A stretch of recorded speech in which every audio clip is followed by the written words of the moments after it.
جناب مفتی صاحب میں نے ٹک ٹاک پر آپ کی ویڈیو دیکھی جس میں آپ نے مزار پر جانے کو حرام قرار دیا تھا اور آپ مندر گئے تھے. میں نے مزار پہ جانے کو جو حرام قرار دیا ہے صرف قبر کو دیکھنے کو حرام نہیں قرار دیا, وہ تو نبی سے ثابت ہے.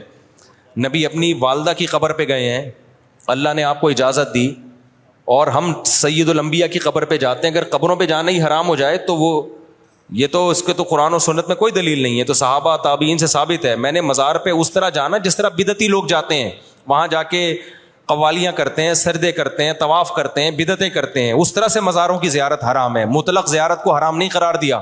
میرے خلاف آج کل بہت سے لوگ کلپ بنا رہے ہیں کہ دیکھو فلاں کی قبر پہ کھڑا ہو کے دعا مانگ رہا ہے, ایک طرف کہتے ہیں مزار پہ جانا حرام ہے. تو ہم نے کب کہا کہ یہ والا جانا حرام ہے؟ دوسرا, مندر میں عبادت کے لیے جانا حرام ہے, وزٹ کے لیے کہ ہو کیا رہا ہے, وہ تو کہیں بھی آدمی جا سکتا ہے. نہیں ہے بات سمجھ میں؟ کسی ضرورت سے تو جا سکتا ہے نا. سینما گھر میں کیا ہوا, آپ کا بچہ تلاش کرنے گیا سینما گھر میں, ضرورت ہے نا. اب کوئی کہہ رہا ہے مفتی صاحب نے فتویٰ دیا سینما گھر میں جانا حرام ہے. او بھائی فلم دیکھنے کے لیے جانا حرام ہے, کوئی ضرورت ہو تو جانا کیا ہے؟ آپ کا بچہ گم گیا وہاں پہ, دیکھنے کوئی فلم تو نہیں دیکھ رہا, وہاں تو فرض ہے جانا. تو ایسے ہی مندر پہ جانا کسی اچھے میسج کے لیے, اچھے مقصد کے لیے. وہ اچھا مقصد یہ تھا انڈیا والوں کو پیغام دینا تھا کہ دیکھو تمہارے مندر یہاں پہ محفوظ ہیں.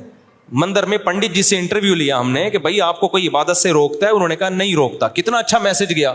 بہت سے ہندوؤں کے کمنٹس آئے کہ ہمیں تو پتہ ہی نہیں تھا کہ پاکستان میں مندر بھی ہیں. تو اس میسج دینے کے لیے تاکہ وہاں مسلمانوں پہ ظلم نہ ہو, وہاں بھی مسجدوں کی حفاظت ہو, اس میسج کو دینے کے لیے جانا تو فرض ہے, میں سمجھتا ہوں. ہاں وہاں جا کے میں نے کسی بت کے سامنے جھکاؤں, عبادت کی ہو تو پھر آپ بتاؤ. تو ایسے ہی قبر پہ میت کے لیے دعا کرنا یہ جائز کیا ہے؟ تو سنت عمل ہے. قبرستان کی زیارت کرنا بھی سنت عمل ہے, نبی نے حکم دیا تاکہ آخرت کی یاد تازہ ہو. ہاں وہاں جا کے مردے سے دعا مانگنا یا وہاں بیٹھے رہنا مجاور بن کے, ہم تو گئے دعا مانگ کے نکل لیے پتلی گئی, وہاں بیٹھ تھوڑی گئے تھے ہم. اور اگر میری کہیں تصویر آ رہی ہے کسی قبر پہ بیٹھے ہوئے کی تو وہ غلط عمل ہے, میں اسے رجوع کرتا ہوں. ایسی کوئی تصویر کسی نے وائرل کی ہے میرے بارے میں, پتہ نہیں فیک ہے یا کیا ہے, لیکن اب ہم اس فیک اور حقیقت میں جاتے ہی نہیں. ہم کہتے ہیں بھائی ناجائز ہے, میں نے بھی کیا تو کیا ہے, ناجائز ہے, غلط ہے, میں توبہ استغفار کرتا ہوں. تو کیونکہ اب فیک ثابت کرنے کے لیے پھر لمبی چوڑی تقریر ہے, تو آسان راستہ ہے بھائی صحیح ہے ناجائز ہے, ختم. میں نے کب کہا کہ میں فرشتہ ہوں؟ بھائی ناجائز عمل ہے اور میں رجوع کر رہا ہوں اور بتا رہا ہوں کہ میں توبہ استغفار کر رہا ہوں, یہ ناجائز عمل ہے. سمجھتے ہو کہ نہیں سمجھتے؟ تو قبر پہ جانا میت کے لیے. باقی میں دارالعلوم کرنگی میں گیا تو وہاں میں نے قبر پہ ہاتھ اٹھا کے دعا مانگی, تو کسی نے میرے خلاف کلپ بنایا کہ قبر پہ ہاتھ اٹھا کے دعا مانگنا شرک ہے. مفتی صاحب بھائی ہاتھ اٹھا کے دعا مانگنا شرک نہیں ہے. دعا کس سے مانگ رہے ہیں؟ اللہ سے.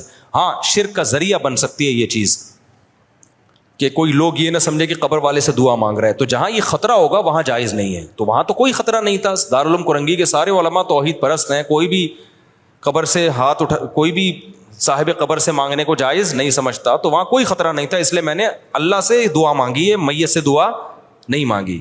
ہمارا یہ عقیدہ ہے کہ میت کچھ بھی نہیں کر سکتی مرنے کے بعد, کوئی کسی کے پاس کوئی اختیارات نہیں ہے. لیکن پھر بھی جہاں خطرہ ہو تو وہاں ہاتھ نہیں اٹھانے چاہیے قبر پہ جا کے, وہاں پھر بغیر ہاتھ اٹھائے دعا مانگے.